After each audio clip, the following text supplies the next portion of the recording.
செங்கடலை நீர் பிளந்து உந்தன் ஜனங்களை நடத்தி சென்றே. செங்கடலை நீர் பிளந்து உந்தன் ஜனங்களை நடத்தி சென்றே. நீ நல்லவர் சர்வ வல்லவர் என்று வாக்கு மாறாதவர்.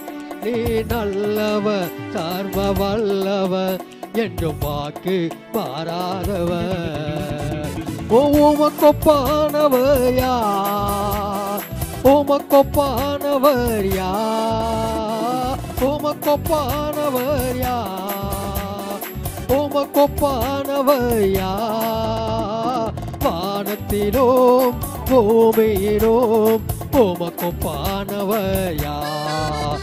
இந்த வானத்திலும் பூமியிலும் உமக்கொப்பானவர் யார்? கர்த்தாவே தேவர்களில் உமக்கொப்பானவர் யார்? வானத்திலும் பூமியிலும் உமக்கொப்பானவர் யார்? கர்த்தாவே தேவர்களில் உமக்கொப்பானவர் யார்? வானத்திலும் பூமியிலும் உமக்கொப்பானவர் யார்? கிருபையை பற்றி கொள்ள கடவுள். Let us have the grace or let us be thankful for what purpose என்று சொன்னால் in order to worship the Lord acceptable. தேவனுக்கு பிரியமாக ஆராதனை செய்யணும். தேவனை நான் நன்கு ஆராதிக்காவிட்டால் பரலோகத்துக்கு போக முடியாதா என்று கேட்கலாம். பரலோகமே இட் இஸ் எ வொர்ஷிப்பிங் சென்டர். பரலோகம் என்று சொன்னாங்க ஸ்தோத்திர ஏதோ சாப்பிடுற இடம் கிடையாது. புசிப்பும் குடிப்பும் தேவனுடைய ராஜ்யம் அல்ல. பரலோகத்தில் போன பின்புதான் அங்க என்னெல்லாம் இருக்கு என்று நமக்கு தெரியும். பரலோகத்தில் நான் அடிக்கடி சொல்வது போல நமக்கு வேற பணியே கிடையாது. Heaven is a resting place for the people who worked for God in the earth. பூமியில் வேலை செய்தவர்களுக்கு ஆண்டவர் கொடுக்கிற ஒரு ரெஸ்டிங் பிளேஸ் தான் இது பரலோகம். அங்க போய் இவாஞ்சலிக்கல் ஊழியம் செய்ய முடியாது. ஏன்னா அங்க பாவிகளே இருக்க மாட்டாங்க. யாருக்கு போய் சொல்ல போகிறீர்கள்? அங்க போய் ஆண்டவரை டைத்து கொடுக்க முடியாது. அங்க டைத்து கொடுக்க வேண்டிய அவசியம் இல்லை. அங்க நமக்கு சர்வீஸே கிடையாது. only worshiping God. It is a worshiping center. நீங்க ஒரு வசனத்தை வாசிங்க. ஏசாயா தீர்க்கதரிசன புத்தகம் 14ஆம் அதிகாரம் 13ஆம் வசனம் வாசிங்க. நான் வானத்துக்கு ஏறுவேன், தேவனுடைய நட்சத்திரங்களுக்கு மேலாக என் சிங்காசனத்தை உயர்த்துவேன். வடபுறங்களில் உள்ள ஆராதனை கூட்டத்தின் பாருங்க, வடபுறத்தில் உள்ள ஆராதனை கூட்டத்தின் ஆராதனை கூட்டத்தின் பர்வதம் என்று சொல்லப்பட்டு ஆராதனையின் கூடம்.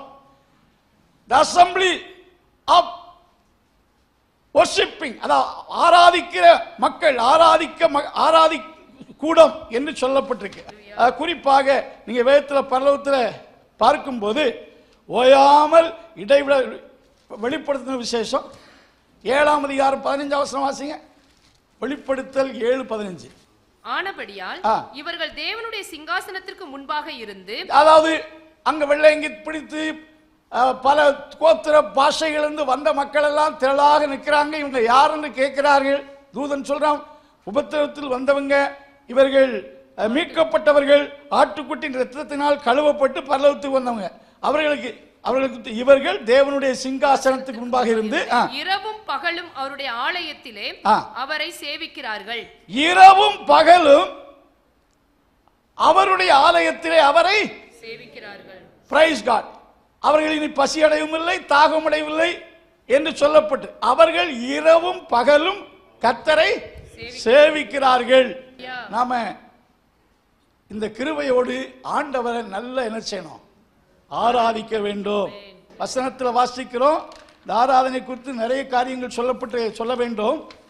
குறிப்பாக worship the Lord acceptable with reverence and godly fear என்று சொல்லப்பட்டிருக்கு.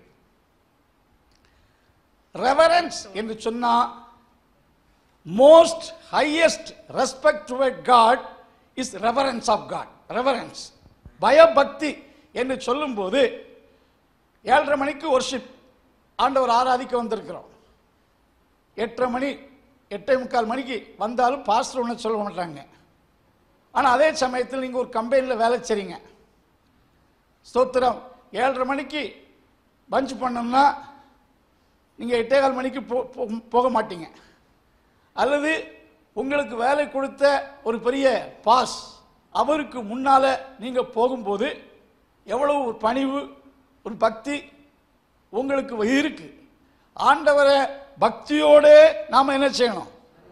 பக்தி means we must have most highest respect toward ஆண்டவரை பற்றி பார்க்கும்போது அவர் பயபக்திக்குரியவர்.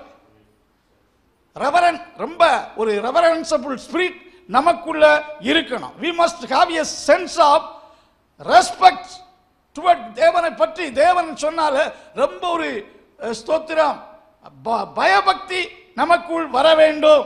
காட்லி ஃபியர் என்று சொல்லும்போது அடுத்த வசனத்தில் வாசிக்கிறோம், அவர் பட்சிக்கிற அக்கினியா இருக்கிறார் என்று சொல்லும்போது ஒரு காட்லி ஃபியரோடு பயபக்தியோடும் பக்தியோடும் பயபக்தியோடும், வசனம் மீண்டும் வாசிங்க, லாஸ்ட் பார்ட். நாம் பயத்தோடும் பக்தியோடும் தேவனுக்கு பிரியமாய் ஆராதனை செய்யும். பயத்தோடும் பக்தியோடும் தேவனுக்கு பிரியமாய் ஆண்டவருக்கு பிரியமாக ஆராதனை செய்யணும். அதாவது ஆராதனை என்று சொன்னாலே நம்முடைய முழு ஆவி. நான் வேதத்தில் வாசிக்கிறோம், ஆண்டவர் ஆவியா இருக்கிறார், அவரை தொழுது கொள்கிறவர்கள் ஆவியோடும் உண்மையோடும் தொழுது கொள்ள வேண்டும். ஆண்டவர் ஆராதிக்க ஏதோ இன்றைக்கு உள்ள நவ நாகரிக காலத்தில் ரொம்ப லைட் சிஸ்டம் அப்படியே ஆராதிக்கிற, அங்கிருந்து ஒரு வெளிச்சம் இங்கிருந்து வெளிச்சம் பார்த்துருப்பீங்க. அது ஒரு மனதில் இப்போ இப்படிதான் ஆராதனை இருக்கணும் நினைக்கிறோம். நோ, விளக்கு இதெல்லாம் தப்பு கிடையாது. ஆனால் அதனால்தான் என்று சொல்ல முடியாது. ஆராதிக்கிறதுக்கு ஆண்டவருக்கு நேராக ஒரு நல்ல ஒரு பயபக்தி இருக்கணும். அப்படிப்பட்ட நிலையில் நாம ஆண்டவரை நல்ல ஆண்டவர் ஆராதனை கர்த்தருக்கு பிரியமா இருக்கணும். Not pleasable to us and others, it should be pleasable to God. தேவனுக்கு பிரியமாக ஆராதனை செய்யணும். ஆராதித்தால் தான் நம்ம ஆராதனை மூலமாக என்னென்ன ஆசீர்வாதங்கள் வரும் என்பதை ஒரு டாபிக், ஒரு கருத்து இருக்கிறது. ஸோ அதை இன்னொரு நாள் நம்ம ஷேர் பண்ணலாம். குறிப்பாக ஆண்டவரை ஆராதிக்க இந்த இடத்துல பயபக்தி, பயம் சொல்லப்பட்டிருக்கு. விசேஷமா இன்னும் ஒரு வசனத்தை நான் வாசிக்கும் போது, சுத்த மனசாட்சி, clean heart, clean conscience is very very essential to worship God. நம்ம உள்ளத்துல சுத்தம் இல்லாவிட்டால் how can you worship your God? நல்ல பாடலாம், ஸ்தோத்திரம், அதுவும் இல்லை, நல்லா பாடணும். பட் உள்ளத்தில் இருந்து கர்த்தரை உண்மையை ஆராதிக்கணும்னா ஒரு வசனத்தை கூட வாசித்து நான் ஜெபம் பண்ண விரும்புகிறேன். கர்த்தருக்கு மகிமை உண்டாவதாக. ஒரு 2 தீமோத்தேயு 1:3, மனசாட்சியோட ஆராதித்து வரும் தேவனை நாம் ஸ்தோத்தரிக்கிறேன். பால் சொல்லுகிறார், I thank God whom I worship with a pure conscience. சுத்த இருதய சுத்த மனசாட்சியோட ஆராதித்து வருகிறேன், தேவனை ஸ்தோத்தரிக்கிறேன் என்று சொல்லுகிறார். இதே பால் தீமோத்தேயுக்கு சொல்லும்போது சுத்த இருதயத்தோட கர்த்தரை தொழுது கொள்கிறவர்களோடு சேர்ந்து அன்பையும் சாந்தத்தையும் விசுவாசத்தையும் அடையும்படி நாடு என்று 2 தீமோத்தேயு 2:12 வாசிக்கிறோம். சங்கீதத்தில் வாசிக்கும் போது பரிசுத்த அலங்காரத்துடனே கர்த்தரை தொழுது கொள்ள கடவோம். பாருங்க, பரிசுத்த அலங்காரம். ஸ்தோத்திரம் 96:9 worship the Lord in the beauty of holiness. Holiness is the beauty. அல்லேலூயா. அப்ப பாருங்க, பரிசுத்தம், சுத்த மனசாட்சி, சுத்த இருதயம். அப்போ சங்கீதக்காரனாகிய தாவீது தன் மகனுக்கு கடைசியாக சொல்லப்பட்ட அட்வைஸ் என்ன? என் மகனே, உன் தகப்ப என்னுடைய ஆண்டவரை நீ அறிந்து சுத்த இருதயத்தோடும் உண்மையான இருதயத்தோடும் அவரை என்ன செய்வாயாக? சேவிப்பாயாக. Serve him with a pure heart and willing mind, undivided heart என்று சொல்லுகிறார். அப்ப ஆண்டவரை ஆராதிக்க நம்முடைய இருதயம், நம்முடைய பரிசுத்தம் இவையெல்லாம் முக்கியம். இப்படி கர்த்தரை ஆராதிக்க வேண்டும். நம்முடைய ஆராதனையில் கர்த்தர் என்ன செய்யணும்? பிரியப்படணும். அப்படி இருக்கும்போதுதான் அசைவில்லாத ராஜ்யத்தை நாம பெற முடியும்.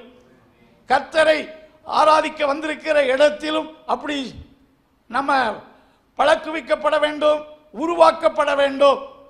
ஆகையினால அடுத்த வாரத்தில் 7 7:15 இந்த செய்தியை கேட்ட நீங்கள் வந்து ஆயத்தமாயிருக்கணும். பிசாசு நம்மை அதாவது அதில் தடுப்பான். ஆராதனை செய்ய மக்களை கர்த்தர் அழைக்கும் போது பார்வோன் அவர்களை பிடித்து வைத்தான். போகக்கூடாது, விடக்கூடாது. மோசே சொன்னான், என் ஜனங்கள் ஆராதிக்க வேண்டும். அப்ப அவன் கொஞ்சம் அனுமதி கொடுத்தான். ஆண்கள் எல்லாம் போங்க, பெண்கள் எல்லாம் போங்க, எல்லாம் போய் ஆடு மாடுகள் இருக்கட்டும். அப்படி அல்ல, ஆட்டு மாட்டுல ஒரு சரட்டை கூட விட மாட்டோம். நாங்க எல்லாம் டோட்டலி போய் கர்த்தருக்கு என்ன செய்யணும்? ஆராதிக்கணும். அப்ப பிசாசினுடைய ஆவிகள் ஸ்தோத்திர ஆண்டவரை நீங்கள் நானும் ஆராதித்து அதனால வரக்கூடிய ஆசீர்வாதத்தை சுதந்திரித்து விடக் கூடாது என்பதற்காக எல்லா நாளை விட அன்றைக்கு அதிக தூக்கத்தை தருவான். எல்லா நாளை விட அந்த நாள்ல நமக்கு ரொம்ப பிசினஸ் ஒர்க்குகளை கொடுப்பான். அந்த நேரத்தில் நம்ம தடுக்க என்னென்ன வழிகள்லாம் உண்டோ அப்படிப்பட்ட சூழல் உண்டாகும். சிலருக்கு ஆராதனை வருவதற்கு முன்பாக சண்டை வந்து விடும். சோ ஆண்டவர் ஆராதிக்க கூடாத பிரச்சனைகளை உண்டாக்குவார். சோ நீங்க ஆராதிக்கத்தான் ஆண்டவர் உங்களை இம்மையிலும் மறுமையிலும் ஆசீர்வாதமான நிலையில் வைத்திருக்க முடியும். நல்ல தகப்பனே, உம்முடைய பிள்ளைகள் மேல் ஒரு அபிஷேகத்தை இறங்க பண்ணும், ஒரு துதியின் ஆவி இறங்க பண்ணும், ஒரு ஆராதனை அபிஷேகம் இறங்க பண்ணும், நல்ல கிராட்டிட்யூட்னஸை உருவாக்கி கொடும். கிறிஸ்து எங்களுக்கு ஆசீர்வாதத்துக்கு திறவுகோலாக இருக்கிறீர். உம்மை விட்டு விடாதபடி, நன்றி அறிதலின் ஆவியை இழந்து போகாதபடிக்கு உடைய பிள்ளைகளை காத்துக்கொள்ளும். கிருபை உண்டாகட்டும், ஆசீர்வாதம் உண்டாகட்டும். இயேசுவின் நாமத்தில் ஜெபங்கள் நல்ல பிதாவே.